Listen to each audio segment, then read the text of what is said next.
and welcome to this episode of the Spartan Spotlight podcast. I'm joined by the GOAT, Matt Sheehan. That's you. No, I can do this all all you. episode. No, that's you. Matt, we could do this all. We could 48 minutes of just of it's you. Say less. I'm just trying to be like you, JT. That's all, buddy. Let's go.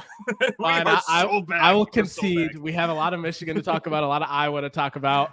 Yep. Matt, how are you doing today?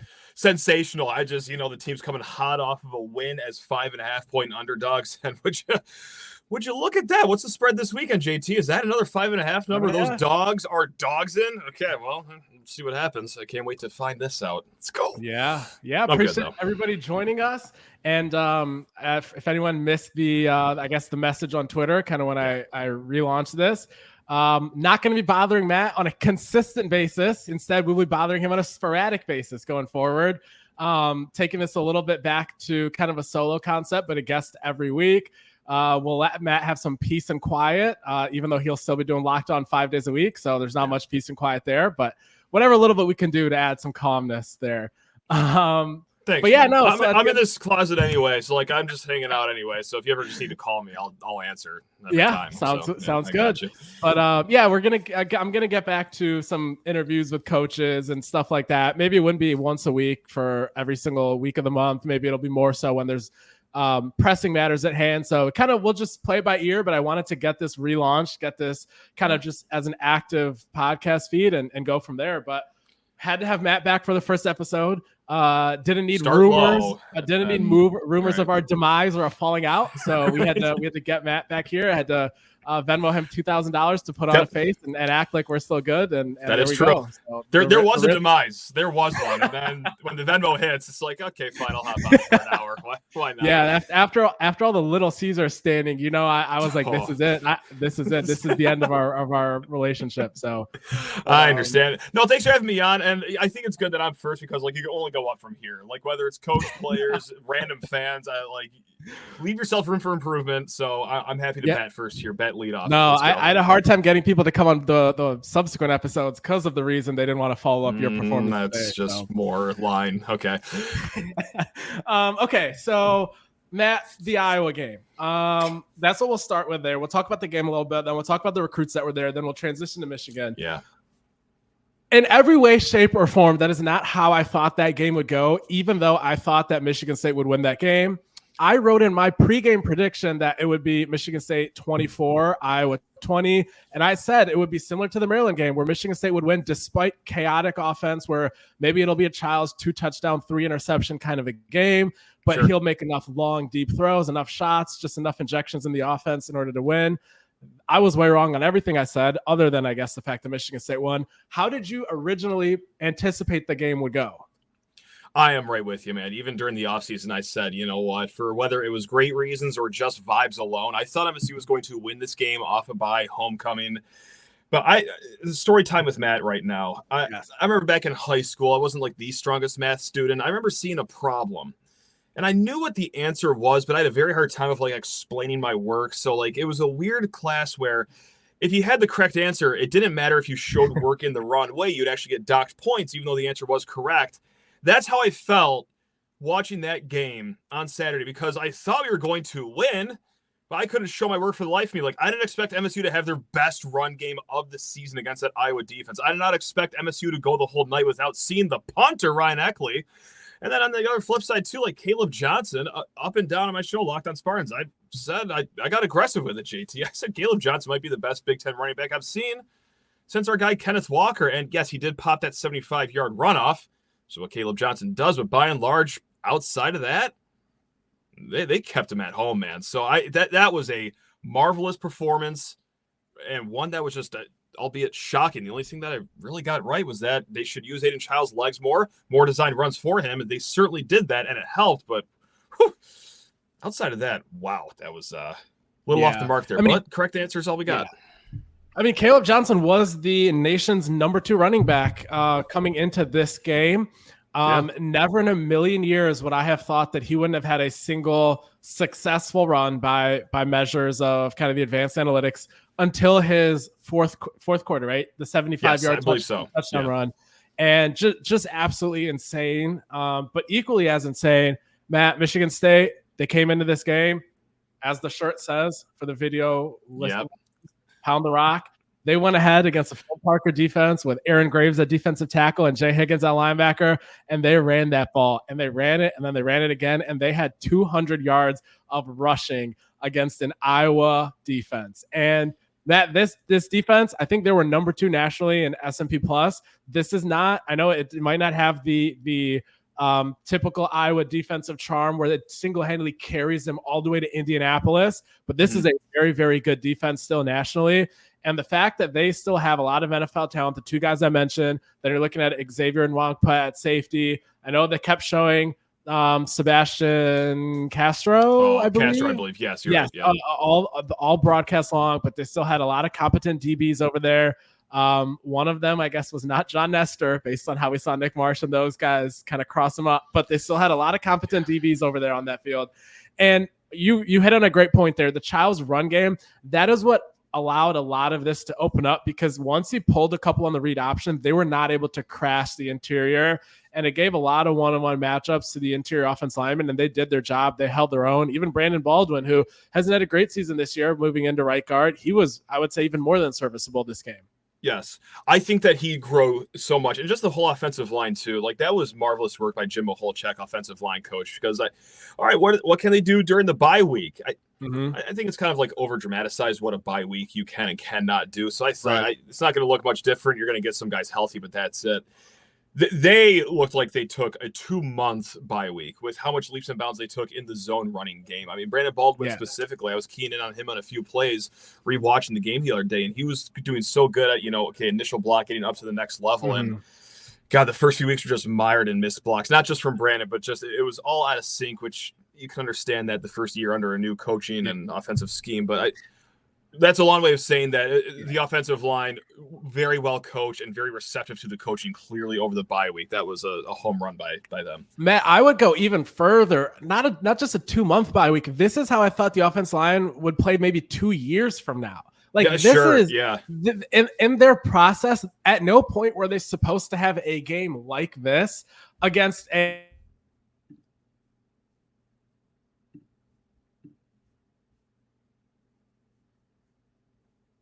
a top 40 run defense. Every unit gets credit. Receivers got open. They couldn't crowd the box. They couldn't go ahead and have, like I said, the edges crashing in the interior. You're looking at a complete complementary game from not just the offensive versus defensive sides, but also the pass offense to the run offense, and the run defense and the pass defense. So just a phenomenal showing altogether. And the first signs of like in-season improvement and kind of development from the O-line, to me, was the Ohio State game. Childs was not rushed that first half for the most part. And not only that, they had, again, like I've talked about this to death on Twitter and the message board, they had a center from Idaho, a 3-star that was not supposed to play for 2 years at center. They had him at left tackle against JT Tuimoloau and Jack Sawyer. And I know he got bull rushed that one time, but that was supposed to be so crippling to them that the entire game plan should have blown up. And he just kind of struggled. And that, to me, was jarring in itself. And I need to go back and check this, but the broadcast said that was the first sack that Michigan State allowed since the Boston College game when Childs got sacked this game. I don't know if that's accurate, but as long as I'm saying it's from the broadcast, my hands are washed. I think they missed the Oregon tape, because I think there's a series where Childs got sacked twice in a row. Regardless, I like that propaganda they're spewing, though. But, no, pass protection, by and large, this whole season outside the Oregon game has been really good this season. The Iowa game was just another sterling example of that. I mean, the offensive line, yes, it hasn't been perfect this year, but they get some major depth for that against, again, like an Iowa defense. This wasn't just, some random Minnesota defense or Illinois that's Phil Parker's defense. Like, no one does that to Iowa. And God, if they could just even convert on a few of those field goal drives they had in the first half, it makes a dominant win look even that much more hectic. So, I don't know. And people can say on the other side of the ball, like what Joe Rossi's defense did, like, oh, you did it against Cade McNamara. Matt, Cade McNamara came into Spartan Stadium against an 11-win Spartans team and threw for 384 yards. And you can say, okay, that was Cade many years ago, way better offensive line, better receivers, even though I wouldn't say by that much. You are looking at still a guy that last week had 108 yards and only 8 completions, and they still scored 40 points. So even with Cade being a horrible quarterback, they're still putting up 40 against a Washington, not a horrible team. Maybe you could say they're not a great team, but Washington's a competent team, and they put 40 on them without Cade doing much. So for them to go ahead and still hold Iowa to 2 real touchdowns.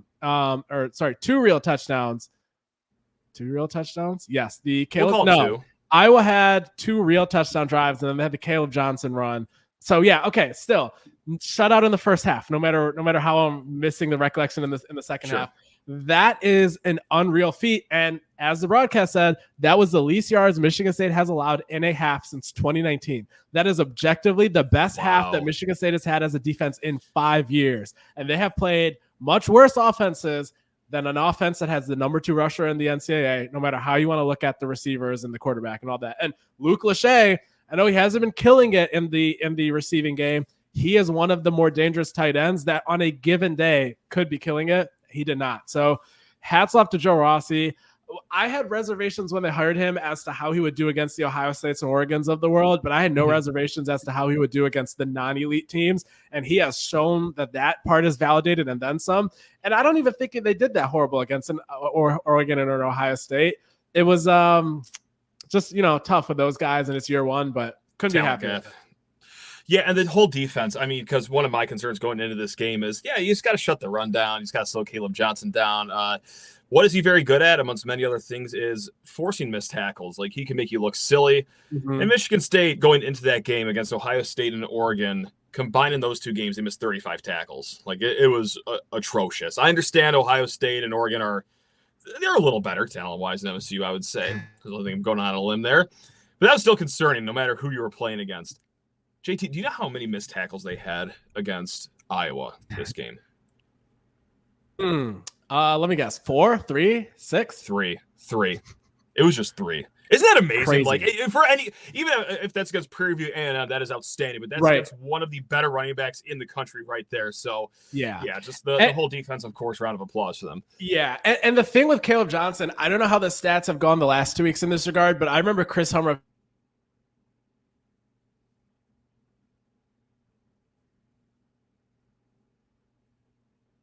against 8-man boxes. Was there a couple runs in there that might have been like a 65-yard run, and there's something skewing the average, but that is insane to me. And they went ahead and they sometimes loaded the boxes, sometimes they didn't. No matter what Iowa tried, they just couldn't run the ball. But any other closing thoughts for you on the game versus Iowa, and then we'll talk about the recruiting aspect of it.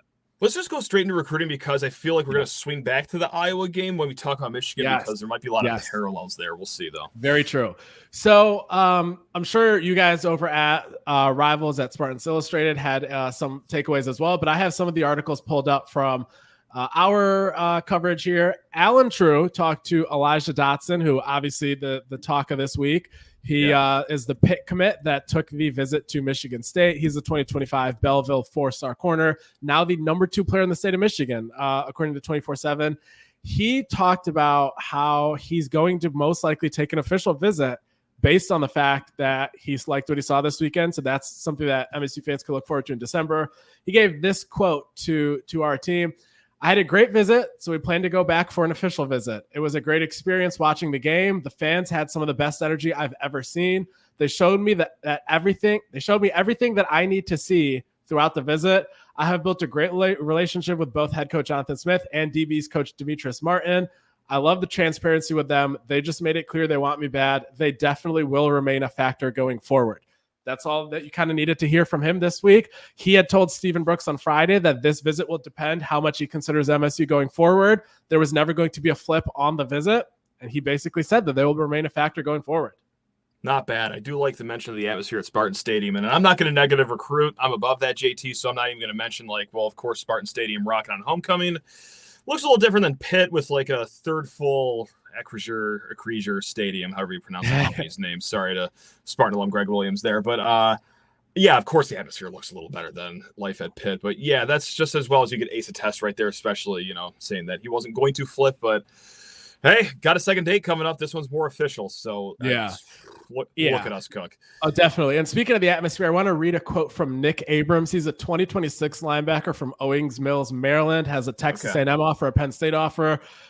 Great interview here. He told me The atmosphere was electric from the moment we got on campus. The tailgate was crazy, and the Spartan Walk was something I had never seen before. The fans were loud all game, making it hard for Iowa to hear. It got super loud after they scored the 2 touchdowns in the beginning of the game. Then he also said, now this was interesting to me. I asked him about the game. He said, the defense played amazing for 3.5 quarters. Iowa couldn't run the ball at all until the one long touchdown. They played fast and physical and were willing to tackle. Coach Wilt told me before the game that we need to get Iowa passing the ball, and then we'll know we have them. That is exactly what took place. So that was amazing to see play out. So the kids saw the proof of concept of this coaching staff knows what they're doing. They know how to game plan. And then to see it in real time, kind of seeing the prophecy fulfilled, that had a great impact on him. So great quotes from him. And then I won't read it from it, but Alan True had a roundup of kind of a lot of different commits that were there and some of the uncommitted recruits.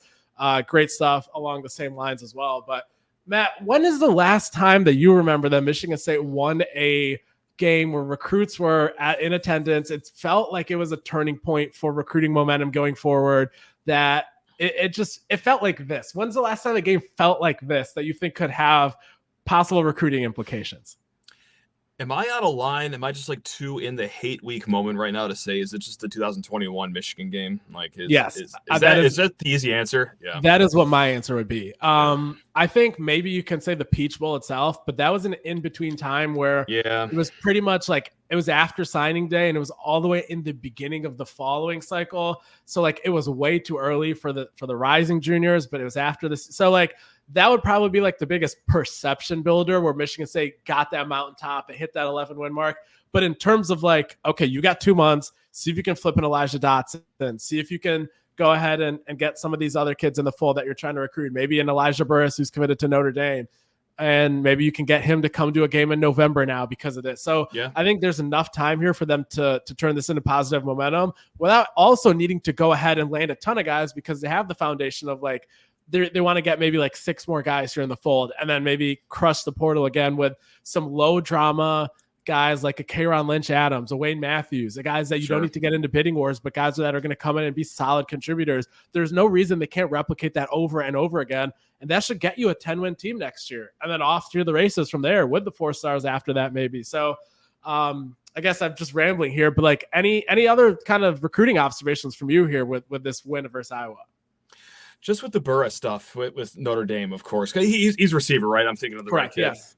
Yeah, it's nice to see, Nick Marsh, a true freshman receiver, light it up just like that. I mean, how appealing does that look to a kid like Elijah Burris? So, things are, oh God, looking up, JT.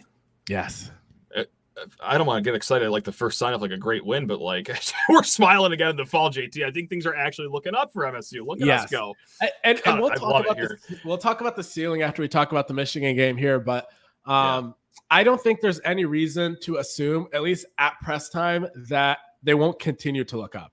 And I guess from there, we'll transition into this game. As you said, Michigan 5.5 point favorites against Michigan State. And I don't think that is accurate. Now, I understand what Vegas is doing. They're kind of hoping somebody would come in and put some money at like Michigan to win by 2 field goals, betting on the brand name and stuff. But when it was at 6.5 when it opened yesterday, 97.7% of the spread money, according to Pickett, was on the MSU side of the spread. And then it moved to 5.5. We'll see kind of where it goes from there. But they're not biting. And rightfully so. This is a Michigan State team that has much, much more potential on offense than whatever Michigan's A-plus game on offense could look like. Now, Michigan State's offense is more volatile, I would say. You don't want Childs throwing 2 or 3 interceptions with Wink Martindale blitzing left and right, short fields, maybe a strip sack fumble that gets returned. So there's risks. That's why this is never going to be an easy win. It's a road game against a quiet, but still 110,000 fans that, in this case, I think a lot of them should be Michigan State fans, but you can never take it for granted when you're playing against a team, especially to have some solid edge rushers there with Josiah Stewart, very, very hard player to stop. So again, I don't want to at any point sound like this is an easy win, but Matt, I am now saying that this is a game that they should win. Now, this isn't a game that they need to win in order to kind of check their goals for the season. Their goals for the season, in my opinion, was to make a bowl game, get those extra practices for the young roster, to be competitive against everybody they play. So don't look like an FCS team against Ohio State, against an Oregon, like they would have looked in the years past. And then just go ahead and beat a good amount of the teams that are in your tier, which speaks to the bowl game record. Now, they have a chance here to go 8-4, I think. I would consider the Indiana game a little bit out of the realm of possibility just now, because tough. I also don't want to go ahead and say they're going to go 5-0 against every team that's in the similar tier as them. The offense is too volatile. The roster's too young for them to do that. Maybe even them saying that they'll go 4-0 to everybody outside of Indiana might be a little too risky. So you're looking at 7-5, maybe 8-4. So if you want to go and have that potentially special season that really breaks through the glass ceiling that I put on the team of just get to a bowl game, that's it, can't ask for more. It starts with this game and the recruiting implications of beating the team in your state the year after they won the national title, in my opinion, is massive. So again, if they don't win, all their goals that I set for them before the season are still in front of them. But yet, I'm still calling this a game a must-win for the other reasons I stated. I like that, and that's why, not too long ago, before Iowa, how we said, is Iowa and or Michigan must win, because you want to get into this last month of the season with 4 wins, just needing 2. Mm-hmm. Outside of Purdue, nothing's a guarantee in life, of course, but that'd be a little sticky to ask for, 3 wins in the final month of your season. But JT, I'm just going back to the summer, man. Heck, you know what? Screw that. I'm going back to last year, as Michigan State's walking off the field down 49-0, which I've been reminded of a few times on Twitter over the last few months. That's a wide gap, JT. One team won the national title, all right? And one team was pretty much in my lifetime, its basement of a program. Mm-hmm. The gap was as wide as humanly possible. Even the spreads in the offseason said as much. I think, did they not open up at like 24.5 or 25.5? Correct. Super duper far ahead look ahead spreads. Yes. 23.5 is what I remember on FanDuel in about May. See, and then so you see that, and you also just remember, where both programs are at. So the whole offseason, without saying, moral victories are the way to go this year. It's truly, when it comes to this game, you're thinking, how much can they close the gap? One team's coming off a national title. One team has got a rebuilding process. Let's see if we can just squeeze a little bit. Well, holy crap, man. Now it is within the realm of possibility. And if that really, truly does happen on Saturday night, where Michigan State just in year 1 closes a gap that big, not only is that a tremendous win for Jonathan Smith, not only is that a major step forward and a lot further along of the rebuild than I thought and many other people thought, but how utterly embarrassing would that be for the school down the road? Mm-hmm. I'm not even trolling right now. I'm not even trying to, dig into people's sides right now. A genuine conversation of how truly embarrassing would that be? I mean, come on. That's There's no way, right? Come on. Yeah. Except there is a way that happens. That's the thing. There is a way that happens. I absolutely agree. And the time for trolling will come. Maybe in the post game episode. Maybe after the season. Sleep for 4 days if they win this game. Correct. Yeah. Yes. This is not a conversation that has any trolling in it. This is genuine analysis that there really is no way that you analyze this game and say that Michigan State doesn't have at least a good chance, if not a great chance, of winning this game. Because let's go through it. Michigan's defense, okay, even backtracking more, I thought that this Michigan team at best would go 8-4. Okay.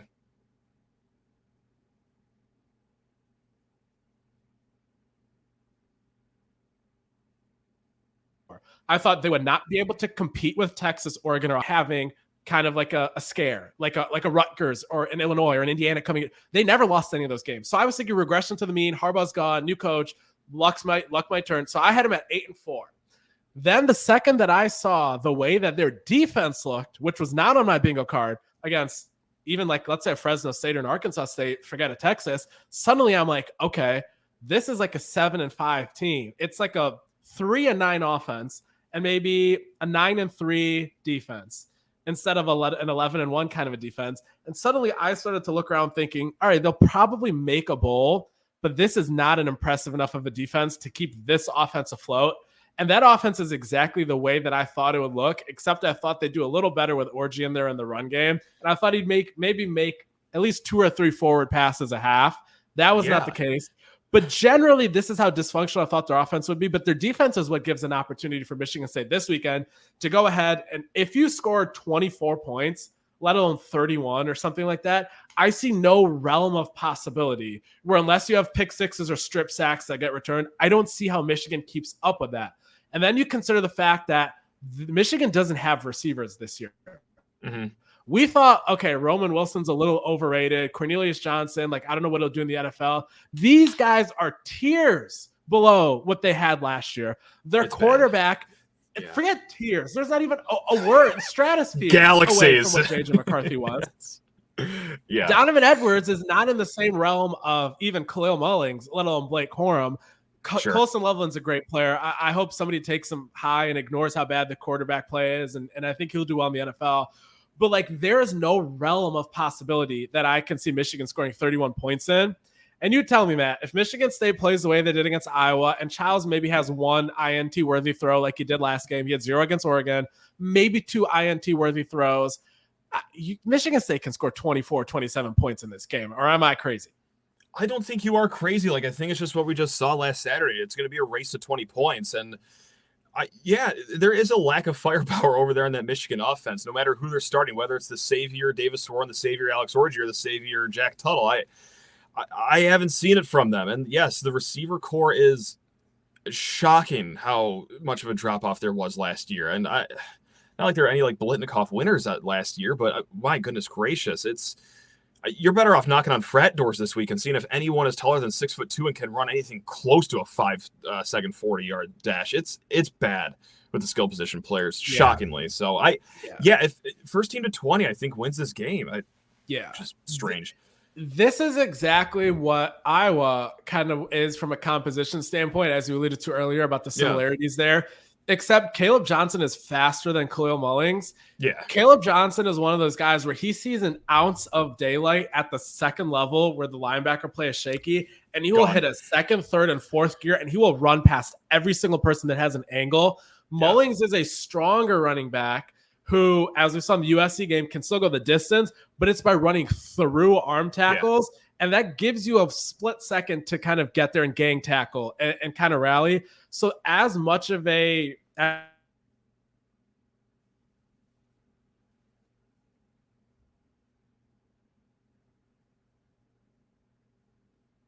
as in that same space. But with Edwards, he's a guy that he won't make if there is kind of bad gap discipline. He can go the distance. But they didn't allow either of those two things. They didn't allow guys at the second level taking bad angles against Iowa, and they didn't let the D-line just open up and give up huge lanes. So I guess maybe it's lofty to ask for them to have the same level of performance again next week as they had against Iowa. Mm-hmm. But let's say they give up 2 long runs or 2.5 long runs next week instead of 1. Again, like, they're not going to have the passing threat. Like, I don't see where they're going to get to 27 here. And I think Michigan State, if they maybe turn 2 of their field goal drives against Iowa into touchdowns, like we're looking at a final score above 40 last game. And suddenly we're thinking even differently about this game of how does Michigan keep up? So I think they change some things. They add a little more like motion, some more spice in the red zone, maybe some orbit motion. Some of the things that we see from them in the middle of the field, maybe spice it up in the front of the field. And I think that Brian Lindgren's adding stuff every single week. We see stuff that we're not seeing in previous weeks from him all the time. Aiden Childs is making great checks at the line in the Iowa game. I think this is a game that I, like I said, like Michigan State should win this game. I'm going to go on top of that, too, with the how MSU wins the game, how Michigan can even score 27 points, which isn't the realm of possibility because, yes, just one game of MSU's offense looking good, taking care of the ball against Iowa. Just how, we said after the first 6 games, okay, well, that doesn't tell the whole story. You got to be a little patient. I won't let that one game say that all of our problems are solved because should the turnover bug come back, JT, field position is going to be the name of the game here. Like if you have something on your own end of the field, I'm saying the obvious. But what else helps with the field position game here, I'm going to throw another log on the fire of how MSU can win this game. I'm seeing Ryan Eckley right now. You've seen Ryan Eckley out there listening. Average punt, 48 yards. These are not shocking numbers. He came into the season as arguably the best punter in the Big Ten, has pretty much, outside of one punt against Ohio State, has shown that. JT, on the flip side, let's take a look at Tommy Doman, whatever he is. He's averaging 41.8 yards per punt. That is almost 8 clean yards behind Eckley. That's second lowest in the Big Ten. I know it sounds ridiculous to talk punting, and that's so funny. A Big Ten podcast is talking punting, but no, it actually does matter in games like this. In a race to 20, field position is the name of the game Saturday. And look, punting's one way you could do it. sizable gap there. Again, just between Ryan Eckley and Tommy D over there for Michigan. So I like that too. I just had to give the punter some love here. That's another storyline to look out for. Yeah, absolutely. Yeah, that was something that during the Michigan-Illinois game that even like Michigan beat writers were saying, at what point do you kind of decide to make a change at punter with Tommy Doman? He had a shank, and then he had another bad punt, and then he had a long for the day of 38 yards. And nice. It's a huge issue. It's a huge issue, not just like in terms of like Michigan, but like punting is such an overlooked aspect of the game. Again, like we're not going to go and have a 10-minute rant about special teams and their importance, but there are teams that have lost multiple games in a year just because they had no like punting ability at all. Like I'm talking 29, 32-yard punts. I remember when I used to watch the Bill O'Brien Penn State teams with my dad being an alum and catching some of those games. Man, his teams could have gone 8-4 and they went 6-6 just because of punting for 2 years. I believe it. And it's a huge deal, and you really realize it in these situations. But yeah, and last week the broadcast said that Smith told Aiden Childs every drive must end with a kick, an extra point, a field goal, or a punt. Now, Smith was not lofty enough, and he should have just said two of them. Field goal and an extra point, because Ryan Eckley didn't see the field. In this case, that is probably not going to happen 2 games in a row. So the third one does enter the fold. But yes, every single possession on offense needs to end with a kick. Can I also just say this, that I'm a little upset that Illinois was the first team to jump on that fake punt against Michigan too, because you even see this with your Detroit Lions. Like they will run the fake if they see a certain look. My goodness, even anyone with one functioning eyeball can see a glaring hole in that lineup for Michigan's punt team. Of course he went 40 yards downfield before anyone touched him. So very bummed Illinois was the first to take a champ at that bit. I think that they will fix that for Michigan. But, oh, my God, if that was there for Michigan State this weekend, yeah, the special teams would have had a automatic fake punt. So that's really my only reason I was upset for the Illinois-Michigan game is that, like, that was a great opportunity for any team that was going to do it first, and I just wish it was Michigan State. But yeah, I think Michigan. Yeah, I for some reason I can't see Jonathan Smith doing that in this game, but maybe I'm wrong. He did have a fake field goal or two in his days at Oregon State, but yeah, that is a good man. That guy was running for ages after he got the direct they line up and like the linemen are 20 feet apart. I don't know what their splits were, but like you could have driven 2 school buses through it. So of course they fake punted. Illinois, you savvy sons of guns. All right. There's Bert. But yeah, Matt, so I guess just kind of putting a bow on the Michigan side of things. If they lose this game, I do not see them being able to make a bowl game. The only other team that I think they could beat the rest of the year is Northwestern with Jack Lausch. They have 4 wins right now. They would have to beat Michigan State and Northwestern to get there. Northwestern, I don't think they looked very good this past week. I didn't catch a single second of that, but I saw their game at Maryland 2 weeks ago. The Maryland team that just beat USC, but I guess USC's fraudulent as well. But man, they walked into College Park and dominated Maryland in every facet of the game. They look much better than they did the first 3 weeks when they had Mike Wright at quarterback. Jack Lausch, not the most consistent, but he adds a whole different level of play than they had before with Mike Wright. So again, not going to dissect every single game there for Michigan and the intricacies of Jack Lausch's ability, but I don't see any way for them to make a bowl game if they lose this game to Michigan State. Therefore, Matt, I will ask you a question that somebody asked on the board today. Is this game a bigger deal for Sharon Moore, or is this game a bigger deal for Jonathan Smith in terms of who must win it more? What? Oh, my God. I could sit here for 20 minutes debating that. That is an insanely good question because I think, okay, who gets hurt more with a loss? It's certainly Sharon Moore. But who benefits more with a win? It's Jonathan Smith. 100%. So, oh man, great spot for Michigan State to be in right now. Because, look, no one here is expecting a win on the outside of things. Of course, if you're in the trenches of this rivalry, yeah, you might expect Michigan State to win this one. But oh man, give me Jonathan Smith because I think at Michigan, no matter what happens the rest of the year, Sharon Moore, I hope this is true too, we'll get at least one more year to right the wrongs here. You know, they could play the card like, oh, things happen so late. Who could have seen Jim Harbaugh leaving at this time except literally everyone outside of Ann Arbor? I think I'm I'm gonna go. I think this would be a bigger deal for Jonathan Smith. How about that? All right. Okay, makes sense. Locking it in. Yeah, Yep. I definitely see the logic there. Wow. Let us know what your answer to that question is in the comments below. Who has to win this game more? And I think for me, I would say that if Sharon loses this game, there's not an amount of money in the world that can save the momentum here. I know they just got Andrew Bavaloa today, and again, like, right. I mean, they're going after Bryce Underwood with millions of dollars, but like, you lose this game and you possibly lose to Northwestern to go 4-8, let's say 5-7. That is almost irrecoverable, especially when you look at the recruiting classes in the tail end of the I'm changing my answer.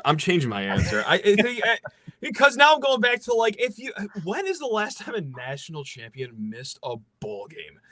Like I don't know. At Orgeron, maybe? I don't know. And I get the whole thing, like, oh, we won the national title, we're gonna be happy no matter what next year. It's like we'll find out. This is what happy looks like, because you guys seem pretty miserable the last 2 months. I think a lot of people lied to themselves in the off season, but oh my god, do you know what? I'm gonna go with Sharon because like what a horrendous look that would be to go to national title. No, come on, guys, I can drive the car. I won't take this off the edge of the Grand Canyon. Right. For Smith, like, it doesn't really make a difference other than in Michigan State fans' psyche of, oh man, you missed the chance with blood in the water to beat them. Other than that, like, the difference between 6-6 or 7-5 is pretty much nothing. Like, you get the extra bowl practices. Meanwhile, nobody's really putting you on much of a pedestal. Like, it's the same thing, but for more, it gets ugly fast. I think it is more. We're not firing him, but more. Yeah, I know for sure.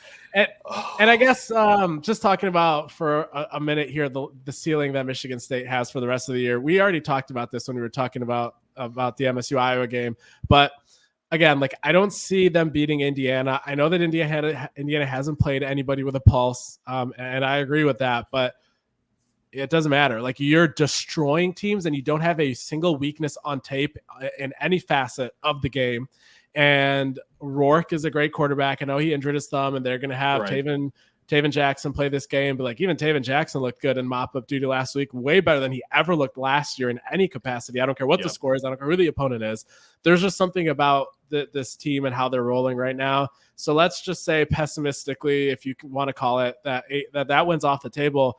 There's no reason that they can't beat any of the other 4 teams if you look at it in a vacuum. Now, as I said, like, this team's young, this team's volatile. I don't know if they go 4-0 against every winnable team the rest of the year, especially if an second injury wave comes up here. But Matt, this team's probably making a bowl game right now, and they probably could win 7 games here. Correct? Or am I getting ahead of things? No, I don't think you're getting ahead of things right now, because just leaps and bounds. They saw it in the bye week right there. It's also just hilarious, too. 5 games left in the season. And if you told me in the offseason, all right, MSU is going to have 5 games left to end this season, but one of those teams, you could just Sharpie in a loss right there. Indiana would have been my 5th answer for that one. Like, that is truly unbelievable, just how things have changed over the course of a few months. But I think 8 wins can be the ceiling. I think it will be 7. Yep. And even I'm still happy with 6 though, because I maintain, hey, as long as you make a bowl game, like, mission accomplished for year 1 of this rebuild. There is no difference between 7-5 and 6-6, especially if you go 7-6 after the bowl game in a 6-6 scenario. Like, no recruiting difference, same amount of bowl practices. There's no tangible difference there. 8-4 would be amazing. Maybe you get the 9th win in the bowl game. We'll see. But like, this is a great spot for Michigan State. I had them at 4-3 at this point in the year. The only difference is I had them losing to Maryland and I had them beating Boston College. So they're right on schedule for me, but the rest of the schedule looks easier than I thought. Indiana is better than I thought they were, even though I did take them to go over 6 wins, over 5.5, 6.5.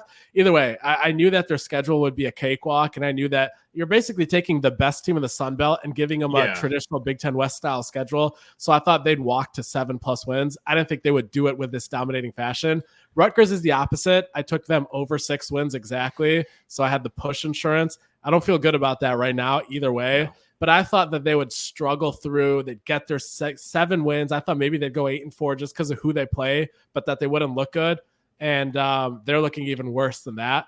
And yeah, we already talked about the other teams. I think Illinois is absolutely as fraudulent as it gets. Let's go. I watched every snap of their Michigan game. They didn't do anything against Penn State after the first drive. Like, they're winning some of these games, and Luke Altmaier had that great start with 12 touchdowns, 0 interceptions. Yeah. They're a bad, good team. And I know they're ranked 20th. They haven't played anybody with a pulse either, I would say, outside of the two teams that I guess Penn State was like a real team, and then the Michigan ranked game wasn't a real game. That's not a real ranked team. So they beat a Nebraska team in overtime that Indiana just beat by 49 points. Nebraska beat Nebraska in that game. Correct. And that CMU game, they should have won that by much more than they did. I don't think CMU is any good at all. So again, not worried about almost any of these teams on the schedule except Indiana. That doesn't mean they'll beat all of them, but hey, they're in a good spot. This is a great episode, Matt. It was great talking to you. As always, I'm sure we will have you back here soon. Cannot wait to come on Locked On when you invite me. And I guess I've just invited myself. But let's do it tonight. Let's go. Let's do it. Sounds good. Appreciate everyone tuning in. And I did post a content guide for kind of what to look for next. We have some planned episodes here coming down forward. We'll be talking to DK and Carter Elliott here as basketball season approaches. Legends. Check those out. Let's go. Absolutely. Let's great go. Guys. And so appreciate everyone tuning in, and hopefully we have some good news to talk about here next week after this Michigan game. So we'll see. I'll be down on the sideline there. Hopefully there are no shenanigans this time, but I'll be there to record anything that happens post game. Hopefully it's just a Paul Bunyan celebration without any drama. But with that, appreciate you, Matt. Appreciate everyone for tuning in, and I'll see you next episode.